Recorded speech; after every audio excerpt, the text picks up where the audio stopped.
کتاب صوتی معجزه شکرگزاری. درود بر شما همراهان ندای آگاهی. کانال کتابکده ندای آگاهی تلاش کرده برای افزایش آگاهی ذهن و تحول درونی کتاب فوق‌العاده معجزه شکرگزاری اثر راندا برن رو به صورت فایل صوتی رایگان برای شما عزیزان آماده کنید. هر قسمت از این کتاب با فرکانس های ویژه‌ای همراه شده تا ارتعاش این فرکانس ها باعث فعالیت بیشتر ذهن و تاثیرگذاری بیشتر این کتاب بر ضمیر ناخودآگاه شما بشه. کتابکده ندای آگاهی رو در یوتیوب سابسکرایب کنید تا از این کتاب و کتاب‌های فوق‌العاده دیگه لذت ببرید.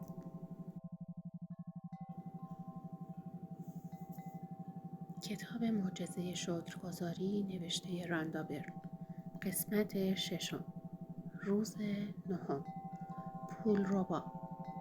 تنها با قدر شناسی است که زندگی پربار می شود.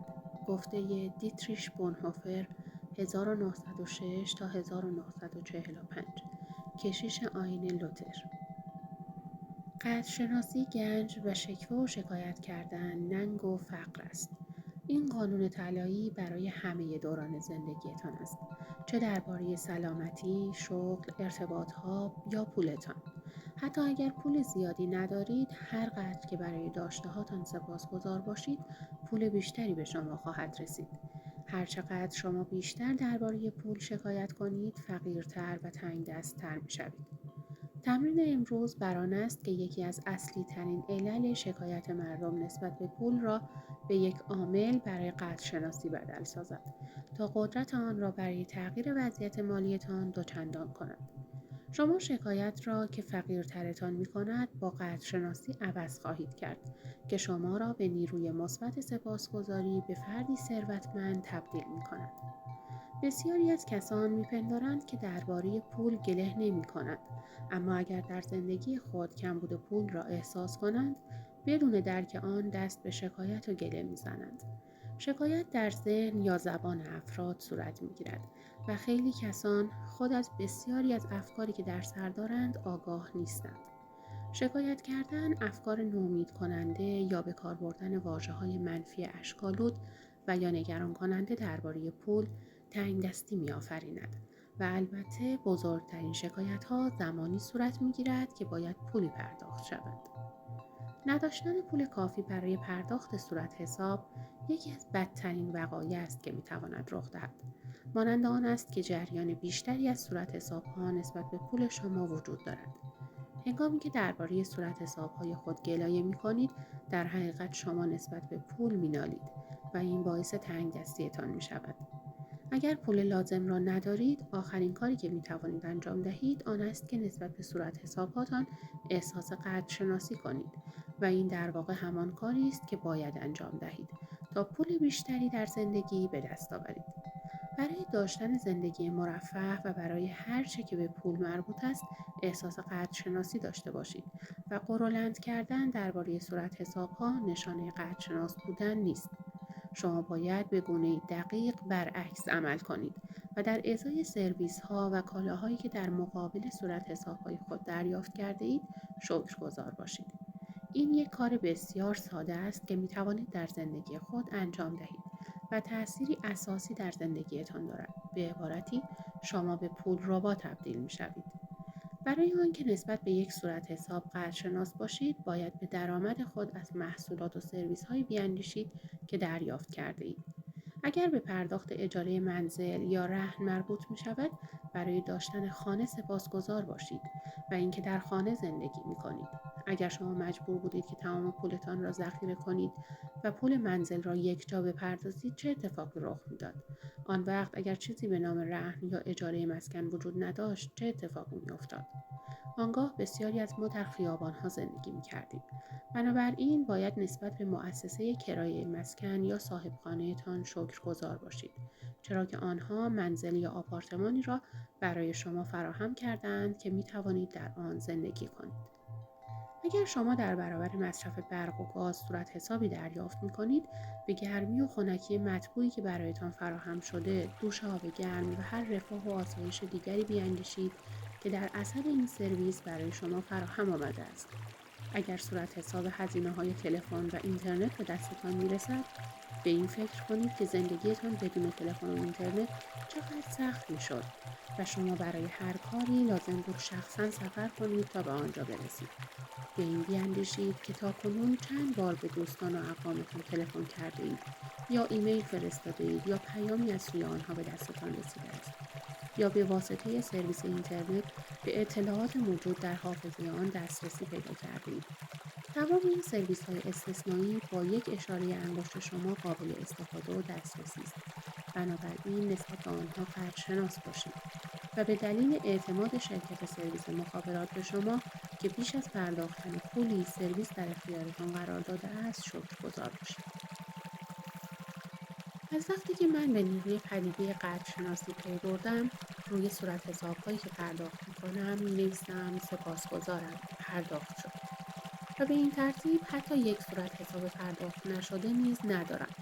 در ابتدا وقتی که برای پرداخت قرضها پولی نداشتم، روی آنها می نوشتم برای پولش سپاسگزارم و وقتی که پول لازم برای پرداخت قرض را داشتم، سپاسگزارم پرداخت شد را به آن اضافه می کردم.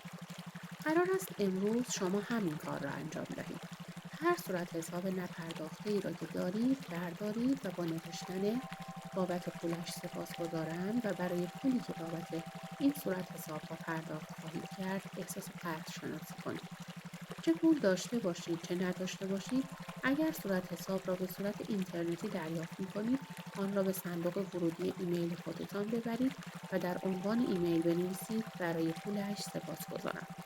سپس 10 قبضی را که پیشتر پرداخت کرده اید انتخاب کنید و بر آنها واژه سپاسگزارم پرداخت شد را بنویسید.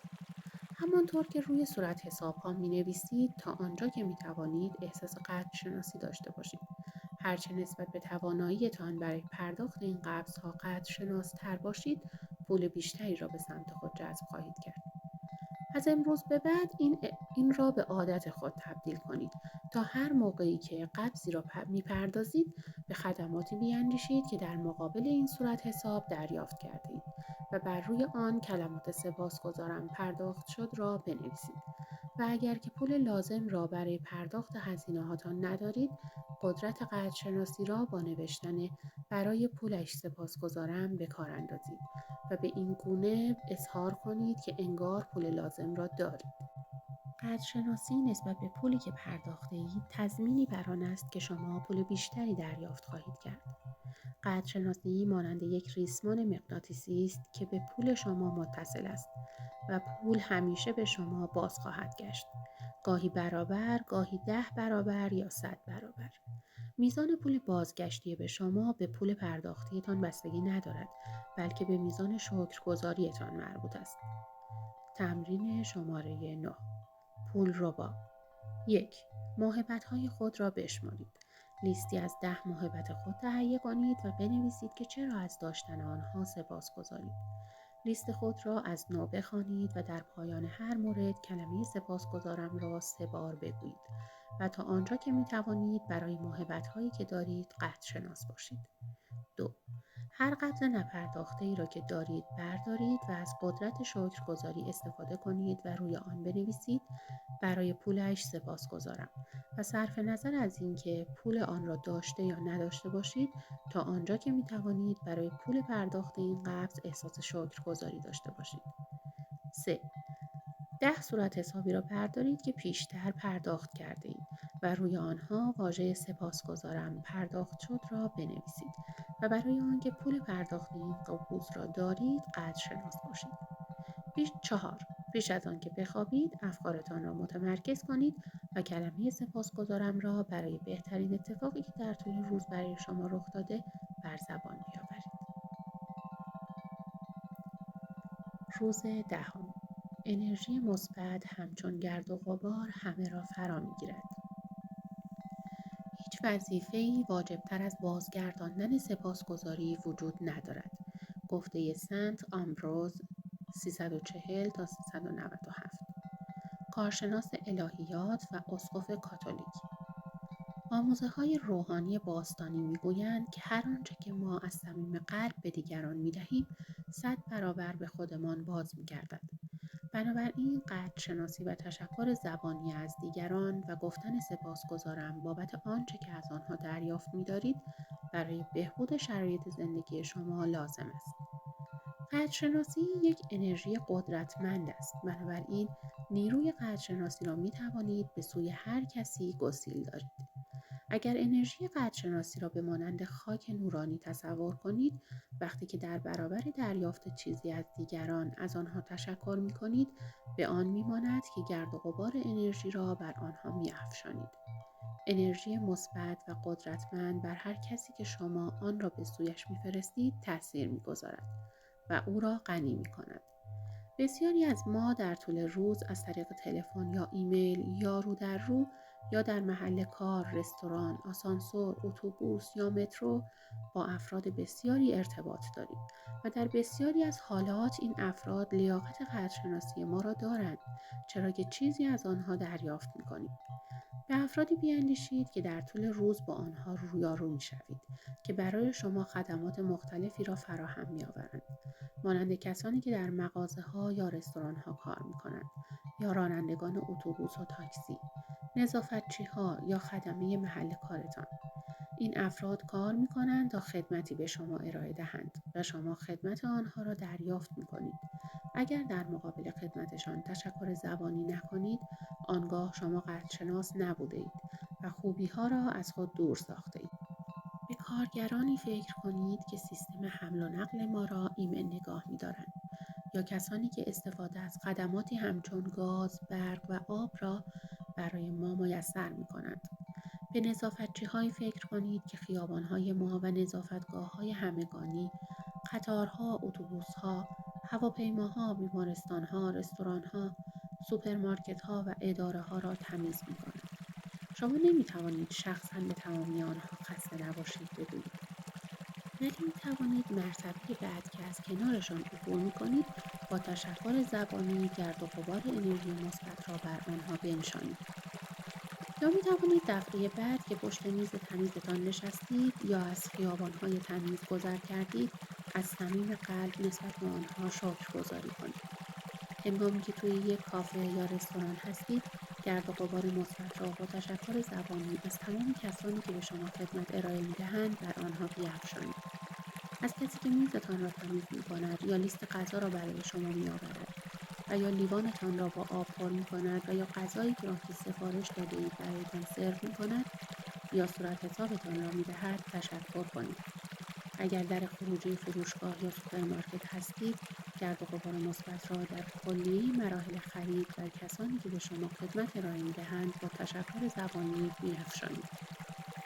اگر به مسافرت هوایی می‌روید، گرد و غبار نورانی مثبت را با تشکر زبانی بر افراد حاضر در بازرسی‌ها، با جاهای کنترل بلیط، ماموران حراست و خدمه پرواز که در هواپیما به شما خوش آمد می‌گویند بیفشانید.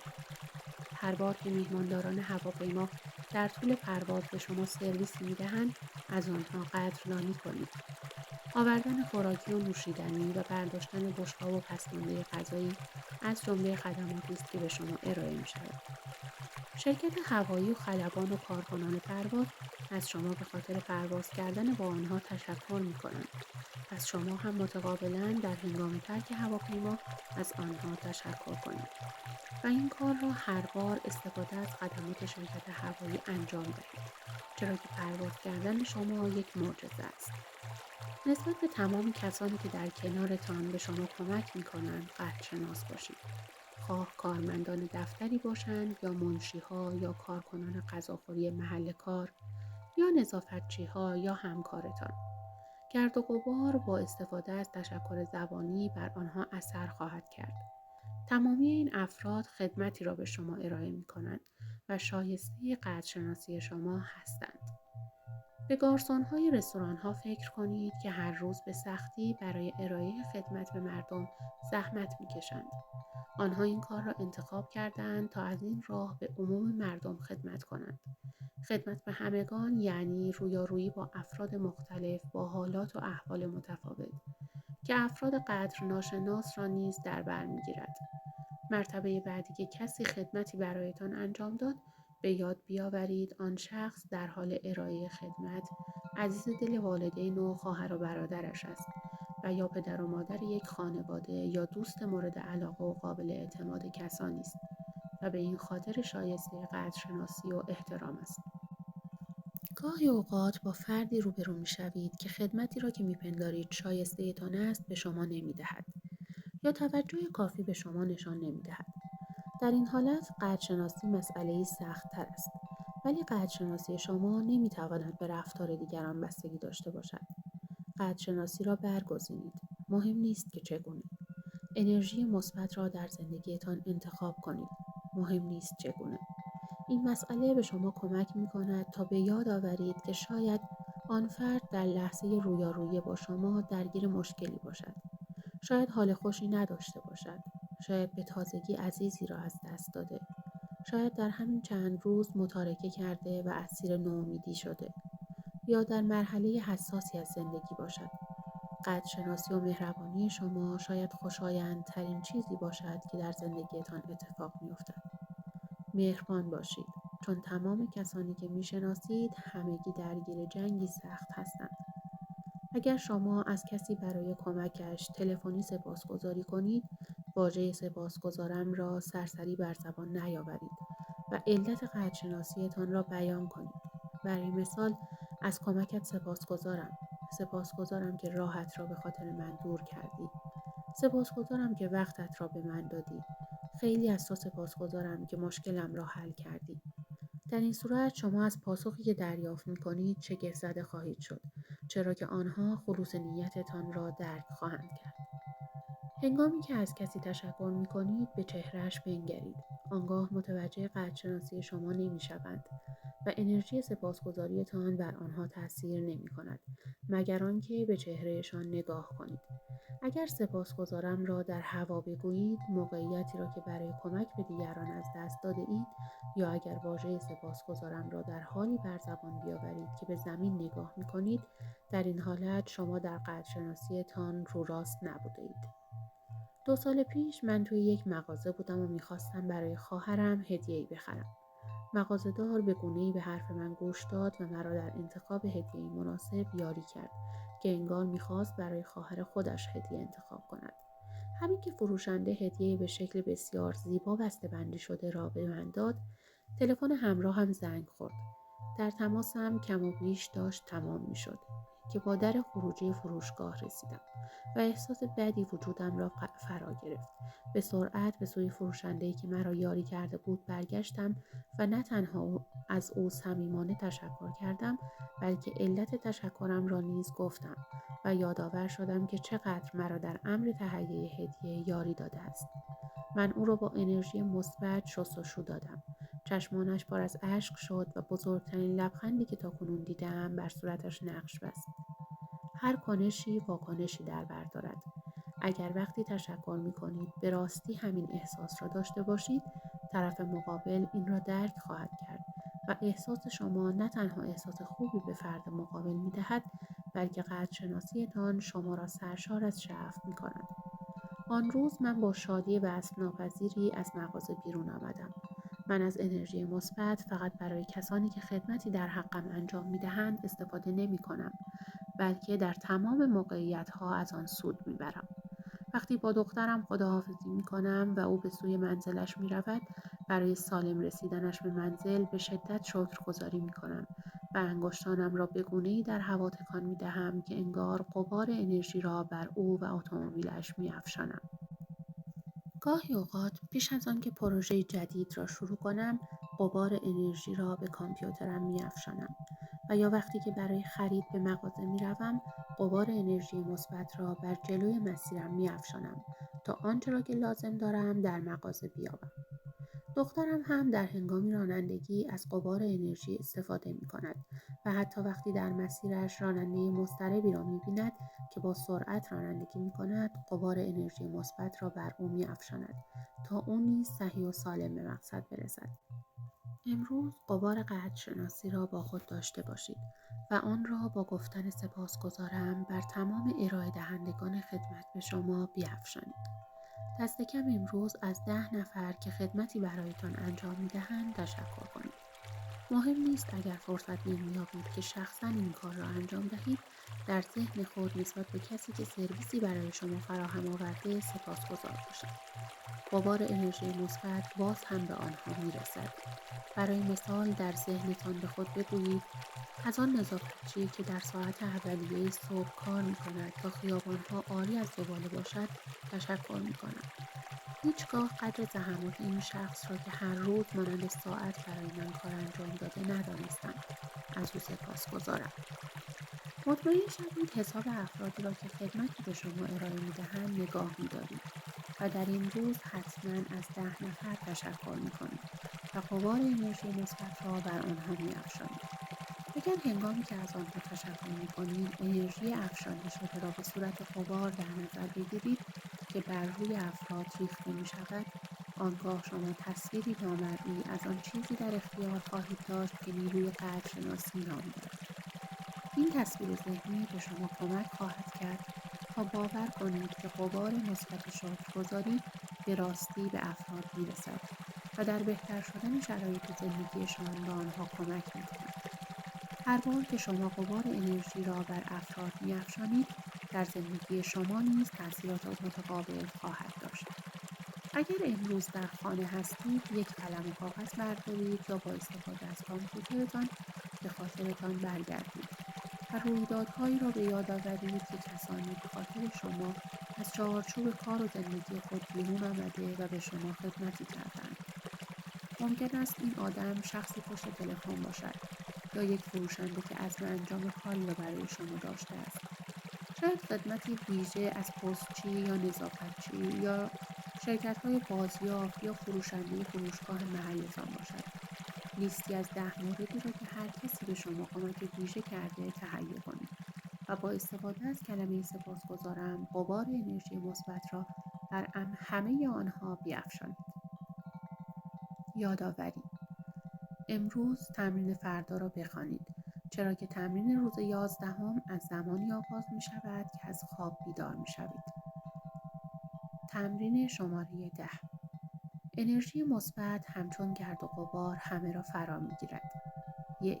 موهبت‌های خود را بشمارید، لیستی از 10 موهبتتان تهیه کنید و بنویسید که چرا نسبت به آنها احساس سپاسگزاری دارید.